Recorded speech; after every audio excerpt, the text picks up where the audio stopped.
Howdy, folks. So recently, one of my old coworkers came across two vintage AM radios, and he passed them off to me, and I'm going to be repairing both of them in a series of videos. This is the sort of the least interesting of the two, and as a result, I'm going to be doing it first, and I'm just going to be doing a repair. So I'm not going to bother to do a full restore on this. It's not worth the money for what this is. But the other one, on the other hand, which is a Stromberg Carlson, which is quite nice, in my opinion. It's a cool thing to have. That one I'll definitely be doing a little bit more with. It's also in better condition. So this video is just going to be about this thing. So this doesn't have any markings on the front of it. There probably was a logo up here at one point, but if it was a sticker, it's gone. If it was printed on, it's rubbed off. Of course, this is an AM broadcast band only, so this is all in kilohertz. Obviously, back then, this would have been kilocycles. And the knob, unfortunately, both of the knobs are missing on this. So, I mean, these are standard shafts. This is just a crescent moon, and this is just or a half moon, and this is just a round shaft. So I could get knobs that work, but getting the originals, you could get them off eBay, but it's not really worth it. So basically, you have your tuning, which was just a pointer, obviously, and this is be your volume on-off. So you have your switch at the low end, and then your volume. There's no tone control, nothing like that on this radio. But the controls move, so that's good. Obviously, we have our speaker here. And as to who makes this, it's actually on the back, the BF Goodrich Rubber Company. So obviously you may be familiar with BF Goodrich tires. They are still around, and you may have them on your car. And they branded this radio. They didn't actually make radios. In fact, back when this was made, it was actually quite common for companies like automotive companies, so Firestone, again another rubber company, Goodrich, Ford, they were all sort of in on the electronics game, and they sort of worked with other companies to brand their products.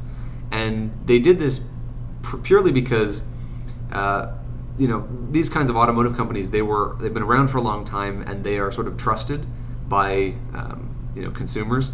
So, basically it's just sort of people would buy anything with their name on it. So this got electronics into the home for maybe people who didn't have them, or things, or reluctant to buy them, whatever. And there were a lot of electronics made under those names, but of course they never did electronics. They got somebody else to make this. So I've done a bit of looking up, a little bit of research on this model SD75. And I can conclude that this particular radio is from 1954, and it was actually manufactured by General Electric. So GE is actually who designed and manufactured this. And there is another GE radio which looks very similar to this. It's not exact. The case style is a little bit different, but basically this piece of plastic, which just goes on the front, that's the only thing that would have changed. The chassis inside, which is the electronics and everything, are identical. The knobs are identical. It's just the style of this that's changed. So this may have been custom for this Goodrich radio. It may not have been, but I have yet to find something that's exactly like this. I believe it was a GE 751, but I'll show you the schematic for that. I do have the schematic for that. I'll show it to you in a moment. So you can see what's inside this, and of course I'll open this. So of course, 25 to 60 cycles, 150 volts AC or DC, 30 watts. It says, of course, this is a Canadian radio. It says Kitchener, Ontario, so that's most likely where it was made, because I know that GE had a factory in Kitchener. I don't think they're there anymore, but they had stuff in Kitchener. Kitchener also had. They were home to Electra Home as well. There were a couple factories in that city, so doesn't surprise me that's where this comes from. And we have, of course, our certification. What's interesting is actually what's on the bottom of this. Before I do that, I'll point out this has definitely been opened before, definitely been serviced. You can see we have 2 screws here but we're missing these screws here. So this has definitely been opened at some point. But on the bottom is kind of neat because it has a warranty actually written on the bottom. There is something written here, and I don't know what it is. I can't make that out, unfortunately. But I'm not going to read through the whole thing. If you want to read this warranty, you can pause the video now. But it is kind of cool to read this. And what's really interesting is it's got some it looks like a signature here. Again, I can't quite read that.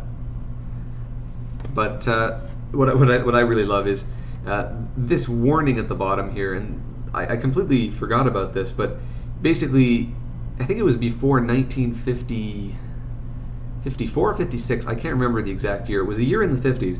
All TVs and radios required a license to operate in Canada. I think it was it wasn't very expensive, but you technically had to have one. It was stupid, and they abolished it in, I think it was 54 or 56. I can't remember the exact year, but they did get rid of it. But it's got a warning on here, and you could get a fine of $25, and the receiving set may be forfeited to His Majesty. That's wonderful. So anyway, let me take these screws off and get the back off, and we can take a look inside. Okay, so what should happen is, because there's no knobs, I should just be able to pull the chassis and the back straight out of the unit.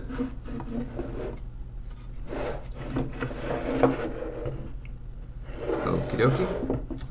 So just looking inside here, obviously I haven't opened this yet, haven't cleaned it, so this is my first time seeing it. It's obviously filthy, as you'd expect. It does have a tube chart, location of tubes. So let's see, we've got a 50L6. Of course, this would be a series string set, so there's no transformer in this. Super heterodyne, 460 kilocycle IF. So that's a little bit interesting. Normally it's 455 kilohertz, but it's a little bit. Oh, look at that! There we go. Right there, it says manufactured by Canadian General Electric Company Limited, Toronto, Canada. So I was right about this being made by GE. It says it right there. Well, I should have just opened this first. That would have probably saved me a bit of research. So anyway, let's flip this around. The line cord for this is actually in relatively good condition for something of that age. It's actually still flexible. It doesn't seem to have cracked massively anywhere. It's not perfect. I mean, there are some markings on it. And if I was going to use this, I would replace it. But because I don't think I'm going to be using this radio, I think I'll be using the other radio. I'm going to not bother to replace this. It's got some paint on it and stuff. Yeah, but I'm not going to bother to replace this cord. It looks fine. Looks fine to me. So inside, let's take a look here. The speaker is intact. Doesn't have any holes or tears. And it doesn't sound like it's rubbing, so that's good. This is our tuning capacitor here.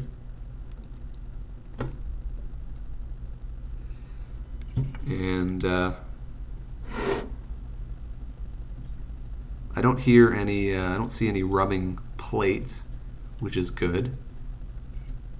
I do see something that's kind of bent right there on that last plate there.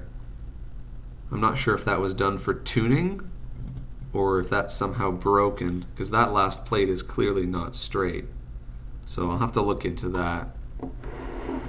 So obviously we have our speaker, we have our audio output transformer, which is mounted on the speaker itself.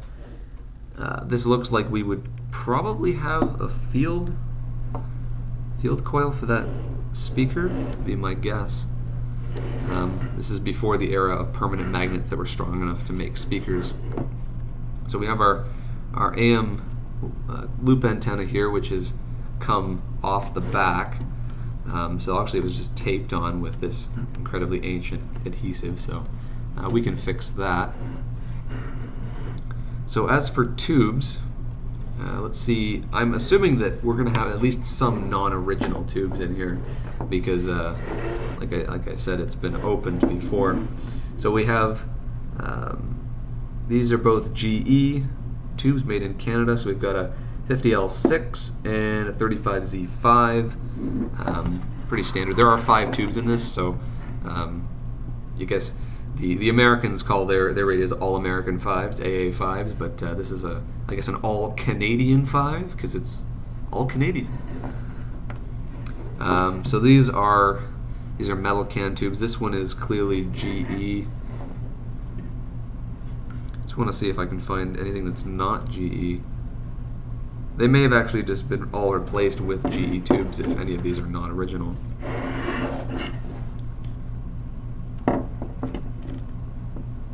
No, there we go.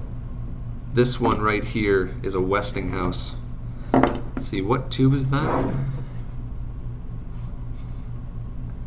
12 SK7. Okay. So that is probably our IF, right? Considering that it's between the 2 IF cans. What's really nice about this radio is that it has the old style IF cans, and they're tuned.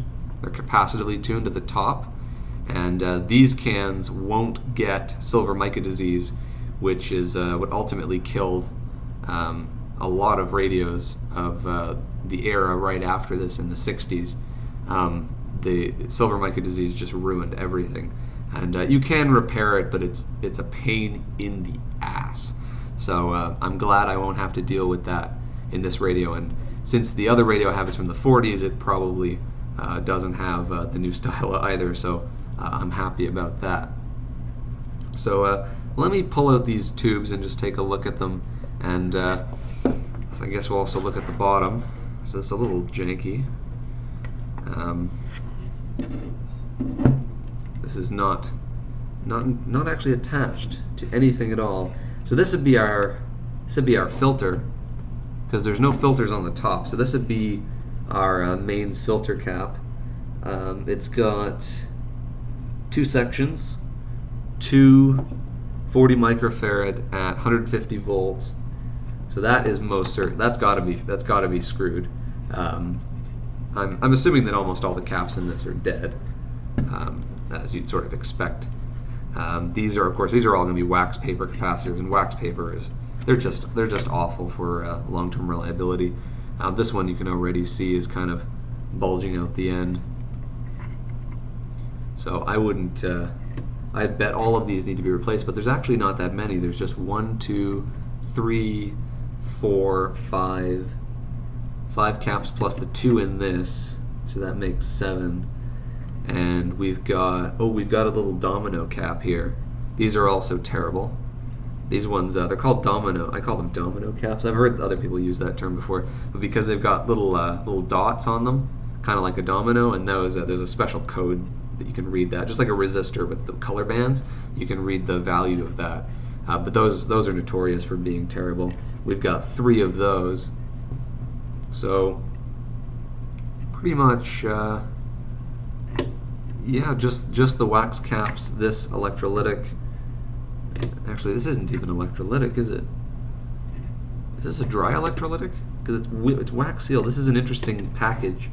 I'm used to seeing dry electrolytics in this package, so it might be a dry electrolytic. In that case, it might still be okay, because those things fared pretty well, actually. But when I power it up, I guess we'll find out if it just buzzes like crazy because it has no filters. I'm not even going to bother to test it. It takes too long to test. So yeah, we've just got some dominoes, some wax paper caps. Everything else looks perfectly fine on the bottom. Oh yeah, we have a sneaky cap up by the antenna. I just noticed that. There's actually a cap right here, so I would have to change that one as well.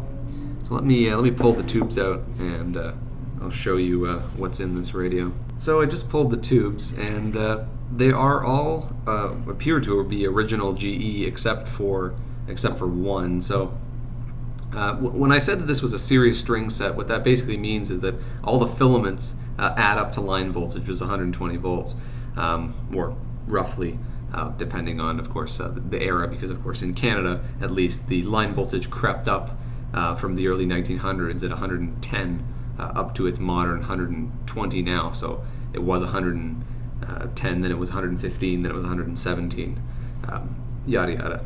So anyway, this is an extremely classic design. So we have a 35Z5, which is our rectifier, our plate rectifier. We have another. This is a 50L6, so this is our audio output, and the tube that has been replaced is this one. This is a 12 SK7, which is the IF amp. I was right. I completely forgot about that. And we have a 12 SQ7. So this is it's a double diode and a triode, I believe. So this is our this will be used as our detector and our first audio.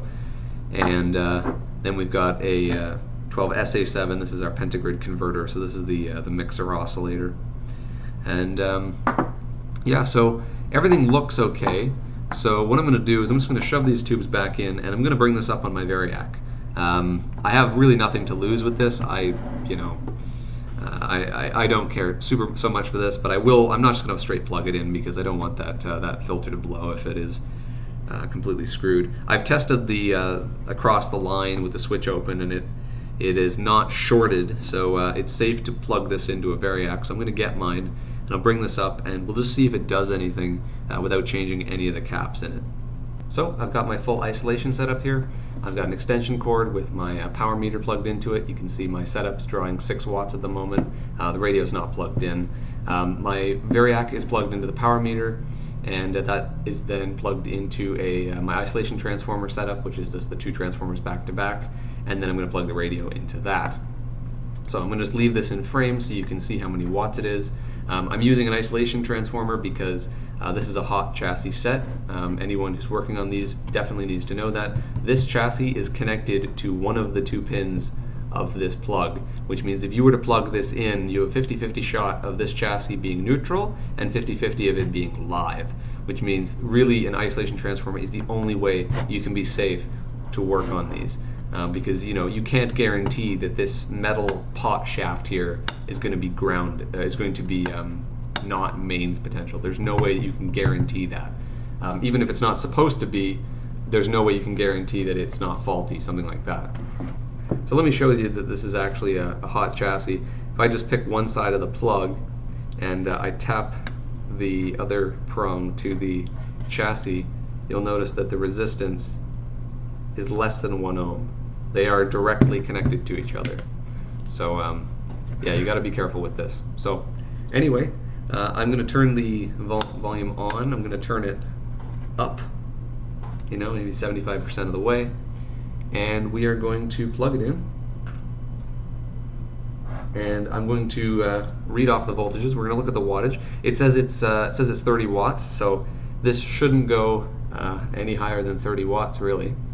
So I'm just going to start slowly and keep going up. So first of all, the first thing we should see is in the rectifier, we should see filaments glow, because of course this is a series string, so if any of the tube filaments are open, then it's not going to work. So I'm past 25 volts now. We're drawing 12 watts. You're not going to see any emission at this kind of low voltage. I just want to make sure that there's nothing that just instantly goes short and blows up. We're past 50 volts now. We're at 18 watts, 19 watts. I don't see any filaments at this point, but that's fine. 75 volts. We're 23 watts. Not seeing anything yet. But the fact that the current is increasing tells me it's probably going into the filaments. It's not nothing else. I don't smell anything burning, so I think we're good.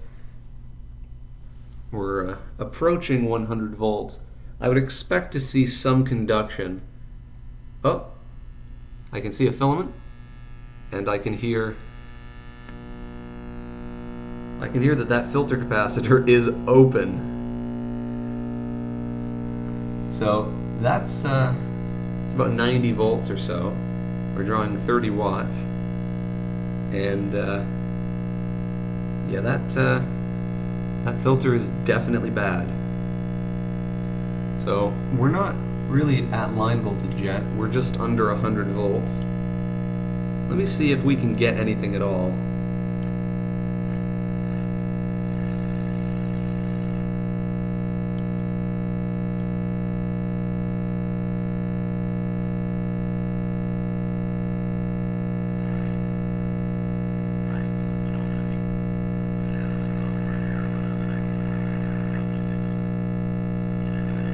So right there, that is a station, and so we are picking up something. And there's another one here. We don't have that many strong stations, and any of the weak stations, you're just not going to hear because of the mains buzzing. That's the 60 hertz mains that you're hearing. It's not being filtered out correctly. So we're drawing okay current. I mean, those wax caps are most certainly leaky, so they're probably dissipating some power. At this point, I'm just going to give her all mains at this point, because I can sort of make out words. It's talking about the Red Sox right now.